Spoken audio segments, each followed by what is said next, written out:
dig beneath the surface of Outriders' disappointing first hour, and there's real value to be mined from the investment. Okay, so once you do get past that first hour, what is actually so good about it then? I mean, first off, like, props to the demo, which is probably like the most generous demo I played in a long time. It's the first 3 hours of the game, essentially. And it's not so much that like it gets amazing after the first hour. It's just that the first hour is quite bad. Well, okay. It's hard. It's a slog, and it's a bad first impression of what is eventually a much sort of more frenetic and faster paced shooter that actually sort of, once you've got those powers and you start to get loot and progress, it gets far more fun. But it's just that first sort of opening prologue that you have to get through first. So it is that thing where don't be put off by the first hour. It does get better. It's just a very long tutorial that you need to get through. And it is a tutorial, and it's a tutorial for a third-person shooter, which a lot of people will already be familiar with. Like, it's essentially teaching you how to play Gears of War all over again, and I feel like most of us know how to do that at this point. And you mentioned Gears of War and similar games. Like, this does seem to, it's a sci-fi FPS like game. There's a lot like that, Destiny, Halo, Gears of War, the list goes on and on. What makes this different, and is it even that different? It borrows from so many different genres and games, and it almost feels like a throwback to like you said, like Gears of War, even Borderlands to an extent.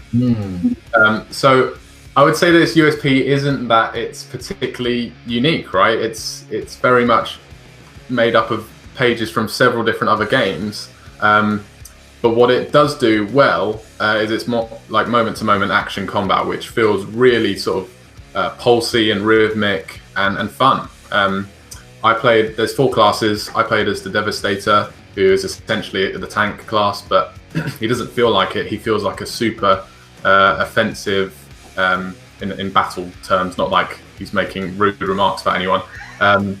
But he sort of, his whole thing is rocks, right? And so he can hurl rocks at people. He can sort of dig up the ground and cause massive sort of cataclysms.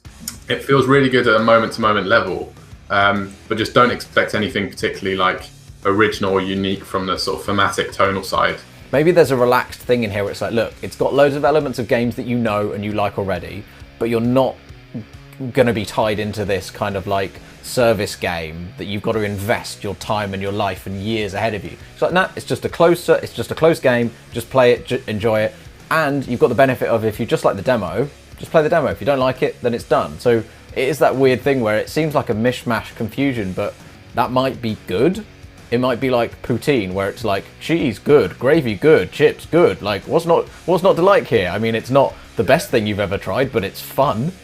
Yeah, it's very much junk food in the best kind of sense. And the best thing about the demo is, like you said, you can leave it, but if you like any progress you make in the demo carries over to the full game if you're going to buy that. Okay.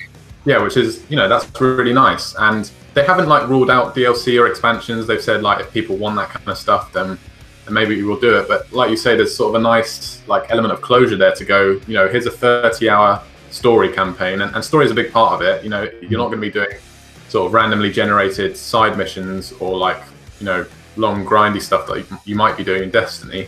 That everything has sort of a narrative context, and the side missions all have their own characters and arcs and pace. And once you've done that, like, you can say you've completed it, and I think that's a rare thing, especially in sort of co-op games.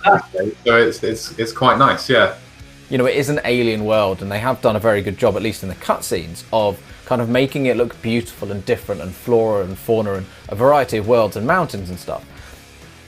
And it did seem like they were trying to show off this next-gen side of it, because this was supposed to be a release title for the PS5 when it came out.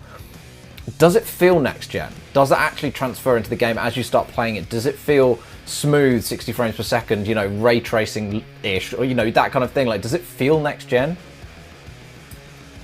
I'd say the most next-gen thing about it is that the load times are very short, which is good. The frame rate's pretty consistent, but it's not a next-gen looker in the slightest. In fact, I feel like it probably could have run on a PS3. And I don't mean that like horribly. Like I said, it's it's a throwback game, right? So it's not looking to be the next Horizon Forbidden West or Demon Souls or whatever. And you can play it on PS4 and Xbox One, and there's cross progression and cross play and all that sort of stuff. So I would say sort of lower your expectations if you're expecting like a next gen sort of showcase for the power of PS5 and Series X, because it's not that. What it is a very sort of smooth running, sort of crystal clear game, and there are moments of beauty in it. Sure, like you say, the environments are quite nice.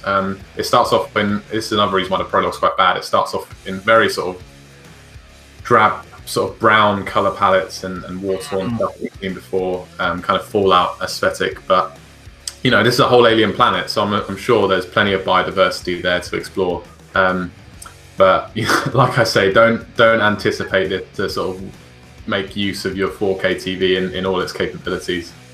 Right, so the big question is, now that you've played through the prologue, you've done the hard bit, and you've got that save file, are you going to buy it when it comes out, knowing that you can just jump straight into one of the 4 classes, was it Devastator, Technomancer, Pyromancer, Trickster, and start playing? I'm definitely going to play it at some point. Whether I pay the full, whatever it is, 60 quid up front is a question closer to the time, right? But and like the demo has helped, right? I think the demo has been a really good marketing tool for them, because now I have that investment. I have this character I've put 3 hours into, and I know that he's going to be there, you know, when I buy the game or get the game or whatever. And you know what you're getting. You've played 3 hours, you know exactly what you're going to be getting for it, so at least you can make an informed decision, which is kind of the whole point, really. Yeah, and I will say, if you are thinking about picking it up, try and find some friends to play it with, because it's a lot more fun in co-op than when you're playing by yourself. That's not to say it's like completely unplayable by yourself. It's certainly you know, an experience that you can enjoy and they cater to, but it's one of those games that's just a lot more fun when you've got 2 other squad mates by your side. Amazing. So that sounds really interesting. Thanks for letting us know about the prologue and everything, and the fact that it is a fun game to play. I mean, if you're watching this and the Outriders demo has piqued your interest, from what Alex has said, I mean, the demo is out basically on all platforms now apart from Switch, so if you want that, go check it out. We're probably going to have a review on the site towards the end of the month, before it launches on the 1st of April for the game, if you do want to get it.